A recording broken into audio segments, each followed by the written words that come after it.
साथियों नमस्कार। साथियों, हम जियोपॉलिटिक्स में अलग अलग चर्चाएं करते रहते हैं और हम पिछले कई वीडियोस में ये चर्चा कर चुके हैं कि किस तरह से विदेशी ताकतें हमारे देश को प्रभावित करती हैं। हम इस बारे में भी चर्चा कर चुके हैं कि कैसे हमारे देश में ही कुछ लोग ऐसे बैठे हैं जो देश को अंदर से खोखला कर रहे हैं, और हमें कई इश्यूज पर भी चर्चा की है, जैसे खालिस्तान हो गया, जम्मू कश्मीर हो गया, नॉर्थ ईस्ट इंडिया की समस्याएं हो गई, नक्सलवाद की समस्याएं हो गई। ये सारी चीजों पर हम आए दिन चर्चा करते रहते हैं। लेकिन एक विषय है जिस पर हमारा ध्यान उतना ज्यादा अभी तक गया नहीं है, विशेष तौर पर नॉर्थ इंडियंस का जितना जाना चाहिए, और वो है साउथ इंडिया की परेशानी। आखिर ऐसा क्यों है कि साउथ इंडिया में तमिलनाडु की पार्टीज, जो पॉलिटिकल पार्टीज हैं, वो कोई ना कोई एंटी इंडिया स्लोगन देती रहती हैं? ऐसा क्यों है कि वो आए दिन हिंदी के खिलाफ कुछ ना कुछ बोलते हैं? ऐसा क्यों होता है कि वो नॉर्थ इंडियंस के खिलाफ कोई ना कोई नफरत का बीज बोते रहते हैं? आपने अक्सर सुना होगा कि तमिलनाडु के लोग कुछ खुश नहीं रहते नॉर्थ इंडियंस के साथ, या उन्हें कुछ अलग सेपरेटिज्म वाली भावना उनमें आती रहती है। ऐसा क्यों है? तो इस पर चर्चा करते हैं।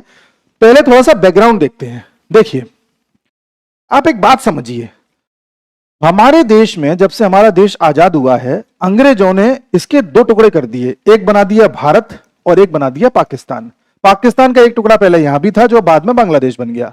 ठीक है, अंग्रेज कहीं से भी अगर जाते हैं तो जाने के बाद कोई ना कोई समस्या वहां छोड़ जाते हैं जो अगले 150 साल तक देश के लोगों को परेशान करती रहती है, जो इन्होंने यहां भी किया। चलिए ठीक है, विद द टाइम क्या हुआ, हमारे देश में कुछ और समस्याएं उभर करके आई, जैसे कश्मीर का इश्यू सबको पता है। विद द टाइम खालिस्तान का मुद्दा सामने आ गया। फिर क्या हुआ, हिंदू मुसलमान के झगड़े होने लग गए इस रीजन में। फिर क्या हुआ, नक्सलवाद यहां पर पनपने लगा 60s में। धीरे धीरे हो रहा है ये सब। विद द टाइम क्या हुआ कि नॉर्थ ईस्ट में हम देख रहे हैं कोई ना कोई अलग अलग समस्याएं निकल के सामने आ रही हैं। कभी सिक्किम में कुछ हो जाता था, कभी असम में, कभी अरुणाचल में, कभी नागालैंड में, मणिपुर में, मिजोरम में। नॉर्थ ईस्ट का कोई राज्य नहीं छोड़ा। विद द टाइम हमने देखा कि महाराष्ट्र में भी कोई ना कोई समस्या हो जाती है। कभी वहां पर दक्षिण महाराष्ट्र, उत्तर महाराष्ट्र का मसला हो जाता है, कभी किसानों का कोई ना कोई मसला वहां पर हो जाता है, कभी जेन्युइन प्रॉब्लम भी होती है, वो एक अलग बात है। फिर हमने देखा था कि आंध्र प्रदेश में बड़ी इस बात की मांग उठी कि इसके दो टुकड़े कर देने चाहिए, या तेलंगाना के लोग चाहते थे कि उन्हें अलग राज्य बना देना चाहिए। विद द टाइम इसके भी दो हिस्से हो गए, ये भी हमने देख लिया। आजकल हम जो देख रहे हैं कर्नाटक में, आपने बहुत न्यूज सुनी होगी, कर्नाटक में काफी इस तरह की खबरें आ रही हैं कि वहां पर कांग्रेस के नेता ने यह कहा कि इसको एक दक्षिण भारत को अलग राष्ट्र बना देना चाहिए। वहां के किसी कांग्रेस नेता ने कोई बात कही, कभी कुछ कही, कुछ ना कुछ ये लोग कह रहे हैं कर्नाटक के बारे में भी। कर्नाटक के जो नेता हैं वो लोग।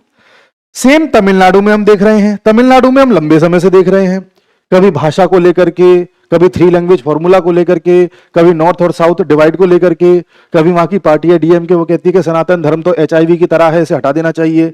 कभी वहां पर एक पिग को वो जनेऊ पहना करके उसको सनातन धर्म को बेइज्जत करने का प्रयास करते हैं।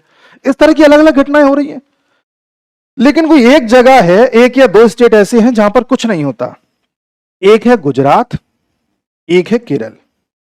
यहां पर कुछ ज्यादा खास देखने को नहीं मिलता। कारण क्या है? कारण है कि केरल के ज्यादातर लोग, ज्यादातर क्या, केरल के हर घर में से कम एक आदमी ऐसा जरूर होता है जो गल्फ में जाता है नौकरी करने के लिए। गल्फ कंट्रीज, ओमान में, सऊदी में, UAE में, कुवैत में, कतर में, इन सब जगहों पर जाता है हर घर में से कम एक आदमी। तो हर जगह डिस्टरबेंस हो रहा है, लेकिन यहां कुछ नहीं हो रहा। एक चीज। दूसरा, और यहां का आदमी विदेश में नौकरी करने जा रहा है, पैसा कमा के आ रहा है, और यहां का जो है लिटरेसी रेट भी अच्छा है, पैसा भी अच्छा है, सब कुछ अच्छा है, लेकिन वो देश में कंट्रीब्यूट नहीं कर रहा। आप बात समझ रहे हैं? आदमी पैसा कमा के तो ला रहा है, लेकिन केरला का कुछ खास ऐसा डेवलपमेंट देखने को नहीं मिलता। इंडेक्सेस में आ गए, नो डाउट, क्योंकि वो खुद बाहर पैसे कमाने जा रहा है, तो पैसे कमा के लाता है, तो अपने बच्चों को अफोर्डेबल एजुकेशन दिला पाता है, हेल्थ के लिए काम कर पाता है, चीजें कर पाता है। आदमी का पैसा होता है तो आदमी कर लेता है, ये बात सही है। लेकिन यहां पे कभी कोई डिस्टर्बेंस देखने को नहीं मिलेगा। इसका एक सुनियोजित रोड मैप है, एक प्लान है, इसलिए ऐसा नहीं होता। विदेशी ताकतें कभी नहीं चाहेंगी कि केरला में किसी तरह का डिस्टर्बेंस हो, क्योंकि अगर यहां कोई डिस्टर्बेंस हुआ तो उसकी जो लपटें हैं वो गल्फ तक भी जाएंगी, और सऊदी नहीं चाहता, UAE नहीं चाहता कि उनके देश में रहने वाले भारतीय कोई वहां पर हंगामा करे। तो वो लोग इस तरह से सिस्टम बना रहे हैं कि बाकी जगह कुछ भी होता रहे, बट यहां से वहां जाने वाले लोग वहां डिस्टर्बेंस पैदा ना करें, क्योंकि अगर यहां डिस्टर्ब हुआ तो वहां भी जो है अफेक्ट होगा। बात समझ में आ गई? ये एक बात। लेकिन हमें इस वीडियो में बात करनी है तमिलनाडु की, कि आखिर तमिलनाडु में लंबे समय से अलग अलग बातें क्यों हो रही हैं। तो मैं आपको बताऊं, आजादी से पहले तमिलनाडु और भारत के बाकी हिस्से सब बड़े अच्छे से रहते थे। तमिलनाडु में तमिल भाषा का काफी चलन था, वहां पर ब्राह्मण लोग बहुत रहते थे, हिंदुइज्म का बहुत चलन था, वहां पर हिंदी से कोई नफरत नहीं थी, और यहां तक कि उनके करिकुलम में हिंदी पढ़ाई भी जाती थी, उसके लिए एक्सेप्टेंस भी थी। लेकिन अंग्रेजों को यह चीज पसंद नहीं आ रही थी। अंग्रेजों की एक मिशनरीज हुआ करती है, या उसे उनका एक मिशन का काम होता है, जिसके तहत वो देश में कन्वर्जन कराते हैं, सबको क्रिश्चियन बनाना चाहते हैं। उन मिशनरीज का ये काम होता है। ये मिशनरीज समय समय पर भारत के अलग अलग हिस्सों में आती रही हैं। इन्होंने सबसे ज्यादा जिस हिस्से को प्रभावित किया है वो है आपका नॉर्थ ईस्ट। उसके बाद इन्होंने प्रभाव डालना स्टार्ट किया नक्सलवादी क्षेत्रों में, जहां पर जनजातियां रहती हैं, जहां पर ऐसे लोग रहते हैं जिन्हें बाहरी दुनिया का ज्यादा ज्ञान नहीं है। उन लोगों के दिमाग को ये घुमाती हैं, उन लोगों को पैसे का लालच देती हैं, कुछ चीजें फ्री में दे देती हैं, और उनसे ऐसी प्रैक्टिसेस कराती हैं ये मिशनरीज कि समय के साथ वो हिंदुइज्म छोड़ करके क्रिश्चियनिटी में कन्वर्ट होने लगे। वरना हमारे देश में क्रिश्चियंस कहां से आए? ऐसे तो आए। आज आधे से ज्यादा नॉर्थ ईस्ट में जो रिलीजन है वो क्रिश्चियनिटी है। क्यों है? वो ट्राइब्स में ज्यादातर है।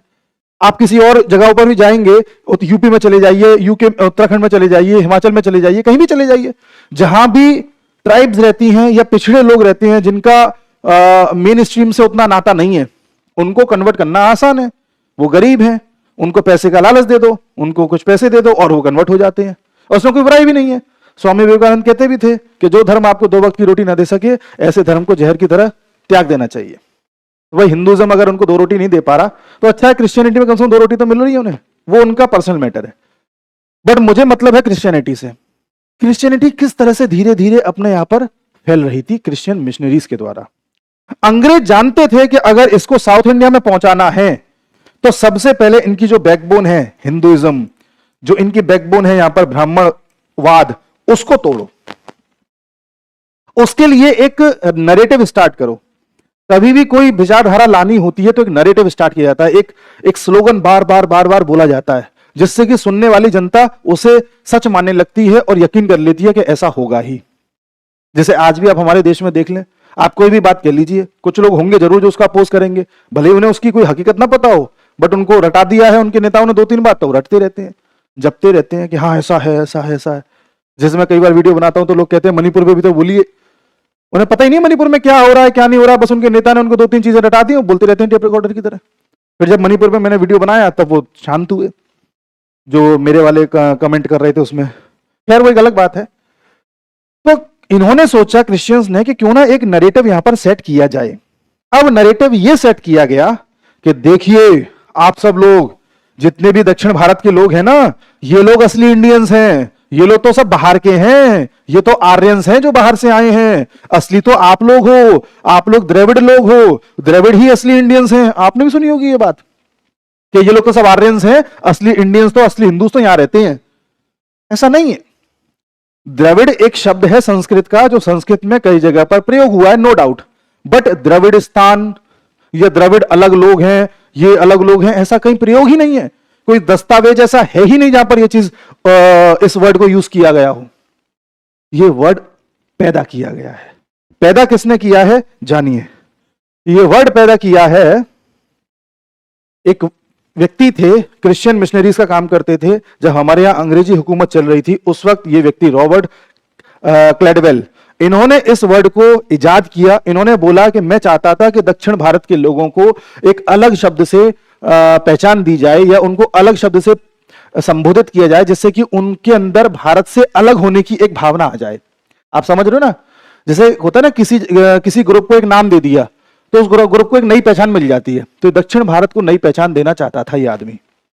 इसने संस्कृत को अच्छे से पढ़ा, पढ़ने के बाद वहां से जो सबसे अच्छा वर्ड ये छांट के ला सकता था वो था द्रविड़। उस द्रविड़ को इसने बना दिया द्रविड़स्तान, और इसने कहा कि दक्षिण भारत के लोगों को द्रविड़स्तान जैसे एक देश में रहना चाहिए। शब्द पैदा कर दिया इसने, ये बात खुद कही है, ये बात इसने स्वीकारी है, और ये वर्ड इसने पैदा कर दिया। चलिए साहब, इसके बाद क्या हुआ? वर्ड मिल गया।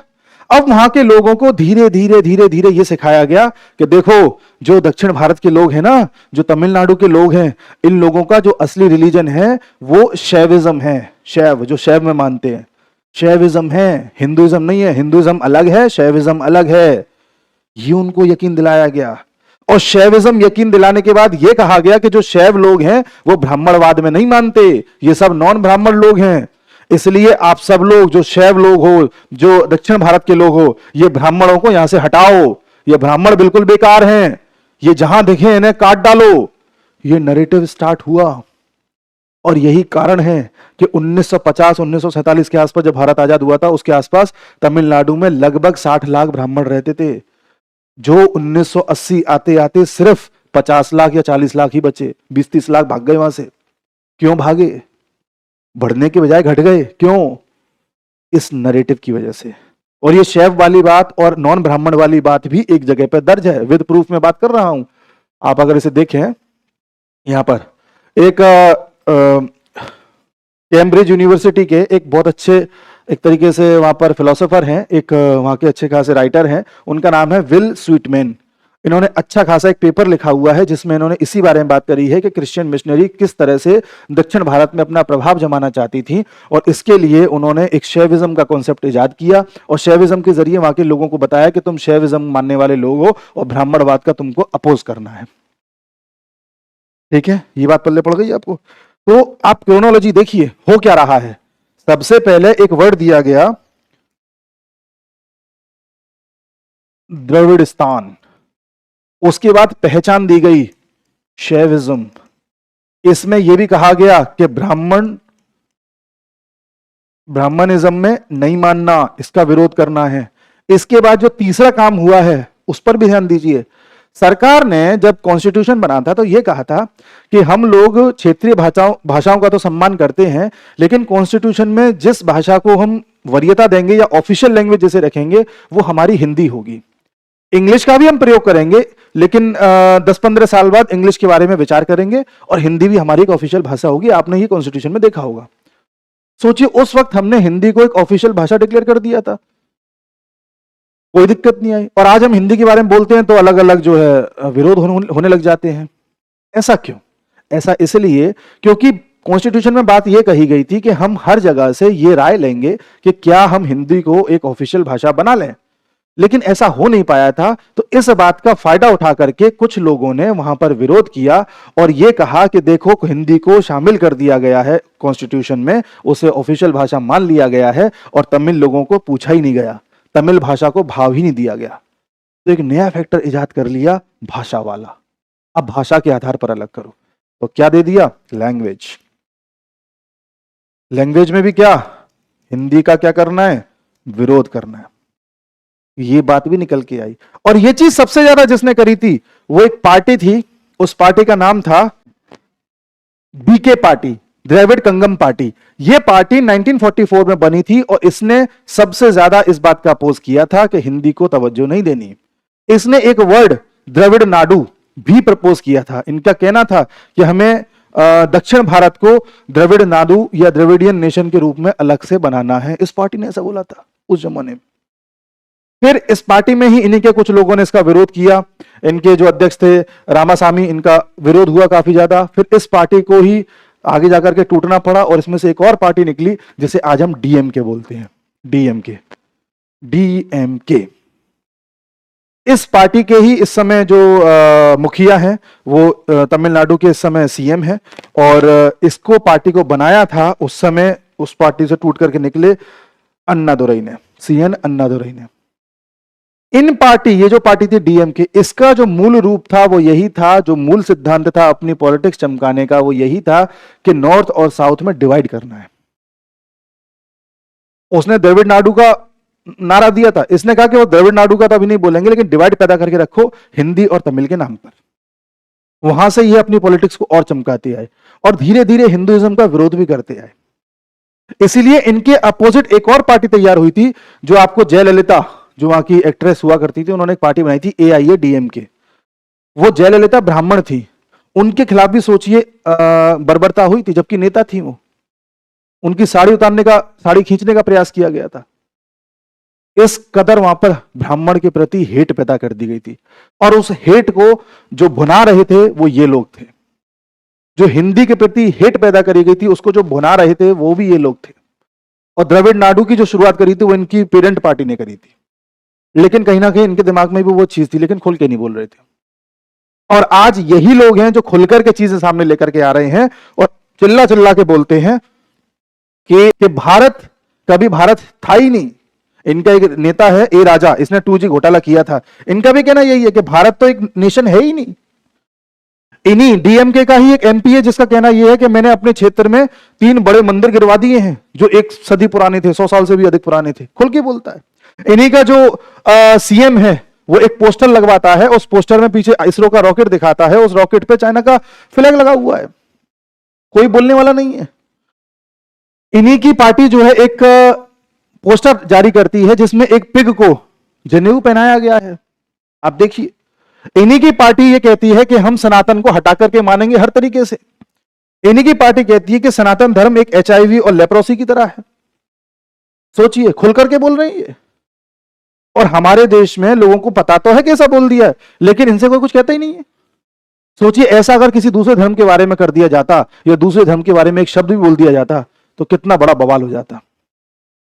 इसी को कहते हैं हिंदुइज्म की एक्सेप्टेंस या सनातन धर्म की स्वीकार्यता।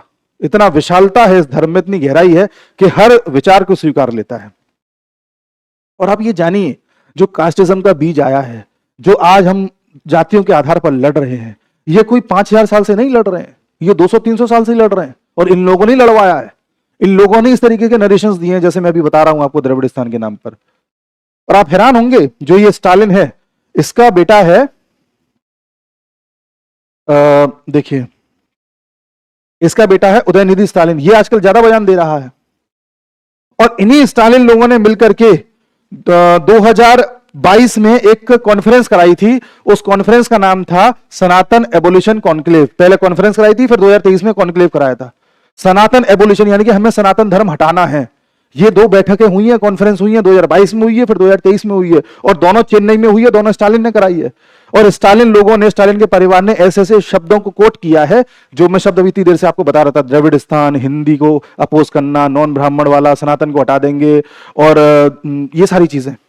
और ऐसे ऐसे लोगों का सहारा लिया है अपनी कॉन्फ्रेंस में जिन लोगों ने कभी इसका विरोध किया ही नहीं है। जैसे बाबा साहब अंबेडकर का सहारा लिया है। बाबा साहब अंबेडकर ने कभी ये नहीं कहा कि हम सनातन का विरोध करते हैं या हम किसी का विरोध करते हैं। उन्होंने ये कहा था कि इस चीज में ये कमियां हैं, उस चीज में वो कमियां। सिर्फ कमियों को उजागर किया था और कहा था कि इसमें दूरी, इन कमियों को दूर करना चाहिए। लेकिन ये लोग बाबा साहब को भी ऐसे पेश करते हैं कि बाबा साहब किसी चीज के खिलाफ थे क्या। जैसे वो, जैसे महान हस्ती किसी चीज के खिलाफ नहीं हो सकती, ये छोटे लोग ही हो सकते हैं जैसे ये लोग हैं। लेकिन ये लोग प्रोजेक्ट करते हैं, ऐसे ऐसे पेश करते हैं ताकि जनता को भड़काया जा सके। और ये सब हो कैसे रहा है, ये लोग इतना सब कर कैसे पा रहे हैं? ये कर पा रहे हैं क्योंकि इनके पीछे खड़ी है ISI, इनके पीछे खड़ा हुआ है ISI, इनके पीछे खड़ा हुआ है चाइना। यही कारण है कि इसका फ्लैग देखने को मिलता है। अब ISI कैसे खड़ा हुआ है, ये लोग कैसे ऑर्गेनाइज करा रहे हैं, ये भी देखिए। न्यूज में भी इसका नरेशन तय किया जाता है। आप जो भी न्यूज देखते हैं, कुछ न्यूज रिपोर्टर्स हैं, कुछ यूट्यूबर्स हैं, कुछ ऑथर्स हैं जो जानबूझ के ऐसे लेख लिखते हैं जिससे कि आपको यह लगेगा कि हमारे भारत की सरकार कुछ गलत कर रही है इन लोगों के साथ। और इन सब में पूरा एक नेक्सस काम करता है। किस तरीके से करता है ये भी देखिए। देखिए, ये एक व्यक्ति है, इसका नाम है पीटर फ्रेडरिक। ठीक है, ध्यान से सुनना। ये साउथ एशियन एक्सपर्ट माना जाता है, रिपोर्टर है ये। लोग इसे कहते हैं कि साउथ एशियन एक्सपर्ट है। ये साउथ एशिया यानी कि भारत, पाकिस्तान, बांग्लादेश, इधर उधर की खबरें छापता रहता है। और ये खबरों में जानबूझ के इस तरीके से खबरों को पेश करता है जैसे हिंदुइज्म सबसे बेकार है, भारत की सरकार बेकार है, एंटी इंडिया, एंटी हिंदुइज्म, इस तरह की खबरें छापता है। और ये खबरें छाप पाता है इसके इन्फ्लुएंस में। ये है भजन सिंह भिंडर। ये यूएस में नागरिकता लेकर के बैठा हुआ है और भजन सिंह भिंडर का ये दोस्त है। इसके कहने पर ये काम करता है और ये इसको फंडिंग देता है। और भजन सिंह भिंडर वास्तव में दिख तो सिख रहा है लेकिन ये सिख है नहीं, नकली सिख बन के बैठा हुआ है। इसका असली नाम है मेजर इकबाल चौधरी और ये ISI का एजेंट है। इसके कहने पर ये खबरें छापता है और इनके खबरें छापने पर ये लोग अपना एजेंडा सेट करते हैं, इनको फंडिंग मिलती है और ये लोग अच्छी खासी बैकिंग प्राप्त किए हुए हैं ISI से। तब जाकर इंडिया में कॉन्फ्रेंस करते हैं, अपना नैरेटिव सेट करते हैं, जनता में इस बात को फैलाते हैं। और इस चीज के बारे में अगर कोई बोल दे तो इन्होंने अपने और एजेंट सेट कर रखे हैं, वो उन लोगों से बोलते हैं कि अरे आप तो भक्त हैं। आप देखिए, आज आप, जैसे मैं वीडियो यूट्यूब पर डालूंगा, आप देख लेना, कुछ लोग डेफिनेटली कमेंट करेंगे कि अरे आप तो भक्त हैं। उन्हें सच सुनना पसंद नहीं है, जबकि मैं हर चीज का प्रूफ पेश कर रहा हूं। इस कदर माइंड वॉश किया जाता है। कुछ यूट्यूबर्स हैं जानबूझ के ऐसे वीडियोस बनाते हैं जो एंटी गवर्नमेंट होते हैं, हर चीज एंटी गवर्नमेंट, वो सब फंडेड है। और एक एजेंसी पकड़ी भी गई थी न्यूज की कुछ 2-3-4 महीने पहले, जो विदेशों से, चाइना से पैसा लेती थी और यहां पर काम चला रही थी, जिसमें कई पत्रकारों का नाम भी आया था जिन्हें आप बड़े अच्छे से जानते हैं। खैर, अब ये कॉन्फ्रेंसेज हो रही हैं, इस तरह के नारे लग रहे हैं, तमिलनाडु में एक ग्राउंड पैदा किया गया है जिससे इन लोगों को वोट मिलते रहे। वो बात तो सही है, लेकिन जनता भी तो इन सबका नाटक देख रही है ना लंबे समय से। उसी जनता में से एक आदमी बाहर निकल के आता है, एक्स आईपीएस, उसी जनता में से वो आदमी इन सब के खिलाफ आवाज उठाता है और इन सब के सामने डट के खड़ा होता है और जनता की एक नई, एक तरीके से आवाज बनता है, उनकी एक आशा की किरण बनता है। उस आदमी का नाम है अन्नामलाई। ये उस आदमी का नाम है अन्नामलाई। ये एक्चुअली आईपीएस थे, इनकी नौकरी कर्नाटक में थी, इन्होंने इस्तीफा दे दिया, उसके बाद ये कर्नाटक की पॉलिटिक्स में आ गए, इन्होंने बीजेपी ज्वाइन कर ली और इतने एग्रेसिव और इतने हीरो टाइप के नेता बन गए हैं कि जनता में जहां भी ये निकल पड़ते हैं, जनता इन्हें बस छूने के लिए तरसती है कि आप ही हमारी उम्मीद है। ये खुल करके बोलते हैं कि सनातन इज एवरीथिंग, मैं उसको कुछ नहीं होने दूंगा करके। और ये एकमात्र ऐसे नेता हैं जिसकी पीठ प्रधानमंत्री मोदी ने थपथपाई थी। आज तक मोदी ने किसी की पीठ नहीं थपथपाई, ये पहले नेता है। और इतने ज्यादा आजकल वायरल चल रहे हैं कि नॉर्थ इंडिया में भी लोग इनको पसंद कर रहे हैं। ये वहां की एक नई पहचान, नई उमंग बनके, नई ऊर्जा बनकर सामने आ रहे हैं। और ऐसा माना जा रहा है कि बीजेपी को तो फायदा देंगे तमिलनाडु में, बीजेपी को फायदा हो नुकसान हो हमें उससे लेना देना नहीं है। हमें लेना देना इस बात से है कि जो फॉल्स नैरेटिव सेट किया जा रहा है देश को तोड़ने का, हमें वो बचाना है, हमें देश बचाना है, हमें खालिस्तान का मुद्दा खत्म करना है, हमें कश्मीर का मुद्दा खत्म करना है, हमें द्रविड़स्तान का मुद्दा खत्म करना है, हमें इनसे मतलब है। अब इस मुद्दे को खत्म करने में जो भी पार्टी हमारी सहायता करेगी हम करेंगे, चाहे वो बीजेपी हो, चाहे कल को कोई नई पार्टी आ जाए। हमें पार्टी से क्या करना है, ये चीज हमें पता होनी चाहिए। अब एक चीज और देखिए, इन लोगों ने जो अभी नैरेटिव चला रखा है, जिनकी मैं बात कर रहा हूं, इनका नैरेटिव ये है कि द्रविड़स्तान लोगों के दिमाग में बिठा दो, सनातन को खत्म करना है लोगों के दिमाग में ये बिठा दो, नॉर्थ और साउथ का डिवाइड करना है लोगों के दिमाग में ये बिठा दो। और ये लोग कभी भी तमिल लैंग्वेज का सहारा तो लेते हैं, लेकिन ये कभी नहीं चाहते कि तमिल लैंग्वेज वहां की मेन लैंग्वेज बने तमिलनाडु की। ये चाहते हैं कि इंग्लिश लैंग्वेज बने, क्योंकि इन सब के पीछे कौन खड़ा हुआ है, क्रिश्चियन मिशनरीज, इनका एजेंडा है। तो जो चीज क्रिश्चियन मिशनरीज ने स्टार्ट करी थी वो आज भी चल रही है। उसमें धीरे धीरे आईएसआई शामिल हो गया, उसमें धीरे धीरे चाइना शामिल हो गया, यहाँ के कुछ जयचंद या यहाँ के गद्दार शामिल हो गए, और वो अपनी पॉलिटिक्स चमकाने के लिए आज भी उस चीज को आगे बढ़ा रहे हैं। इस तरीके से ये खेल होता है। अब देखिए, इसके बारे में अगर आपको ऑथेंटिक जानकारी और प्राप्त करनी हो तो मैं आपको एक चीज और बता देता हूं। एक किताब छपी थी, किताब का नाम है 10 things about Periyar Dravidian parties. ये किताब है और ये आपके ए नीलकंठन ने छापी थी। इन्होंने इस पूरे फैक्ट के बारे में बताया हुआ है कि किस तरह से द्रविड़स्तान अलग बनाने की एक साजिश चल रही है, कैसे लोगों को तोड़ा जा रहा है, इसमें आप देख सकते हैं। और इसके साथ ही अगर आपको एक चीज और जाननी हो कि किस तरह से हमारे यहां पर किसान आंदोलन को फंड किया जा रहा है, मैंने किसान आंदोलन पर भी वीडियो बनाया था, 1-2 शॉर्ट्स भी डाले, उसमें लोग कह रहे थे अगर आप तो गलत कह रहे हो, तो मैं आपको एक चीज दिखा देता हूं। ये देखिए, जो 2021 में किसान आंदोलन हुआ था ना 2-3 साल पहले, उसमें पीटर फ्रेडरिक, भजन सिंह भिंडर, अनीता लाल, इन तीनों का भी नाम आया था कि इन तीनों का भी सपोर्ट देखो ये खड़ा हुआ था। और ये पीटर फ्रेडरिक वही है जिसकी मैं भी चर्चा कर रहा था आपसे। कहां गया पीटर फ्रेडरिक? ये इतने बड़े लेवल पर काम कर रहे हैं। ये आदमी कैसे उस 2 साल पहले उसमें सपोर्टिव था, कैसे आ गया बीच में, जबकि ये तो यूएस का नागरिक है। ये कहां से किसान आंदोलन में बीच में आ गया अपनी आवाज रखने के लिए? ये तो एक रिपोर्टर है। नेक्सस ऐसे काम करता है, और जब भी इंडिया में चुनाव होना होगा ये ऐसे काम करेंगे। ये कभी नहीं चाहेंगे भारत में ऐसी पार्टी आ जाए जो भारत को एक करने की कोशिश करे। इसलिए देख लीजिए आप, अभी चुनाव होने वाले हैं मार्च अप्रैल में, और इन लोगों ने अपना जो प्रोपेगेंडा है ये पिछले सितंबर से चला रखा है। पिछले सितंबर 2023 से लगातार जो स्टालिन परिवार है ब्राह्मणवाद पर या हिंदुइज्म पर या सनातन पर कुछ ना कुछ बोले जा रहा है। लगातार इनके रिमार्क्स आ रहे हैं। ये हाल फिलहाल की घटना है, ये होगा। किसान आंदोलन भी देख लीजिए, हो गया स्टार्ट एकदम से। आप देख लीजिए, खालिस्तान का मुद्दा तो चल ही रहा है, नॉर्थ ईस्ट में आप जान ही रहे हैं। इस साजिश को समझिए, बहुत गहरी साजिश है। देश के खिलाफ मत होइए, पार्टी के खिलाफ मत होइए, अपनी संस्कृति के खिलाफ मत होइए। आपको विरोध करना है, करिए, खूब करिए, लेकिन आप कम से कम एक बार क्रॉस वेरीफाई तो कर लीजिए गूगल पे जाकर के कि जो आपका नेता, जो आपके लोग आपको सिखा रहे हैं, समझा रहे हैं, पढ़ा रहे हैं, दिखा रहे हैं, क्या वो सत्य है भी कि नहीं है। मिलते हैं अगले लेक्चर में, तब तक के लिए नमस्कार।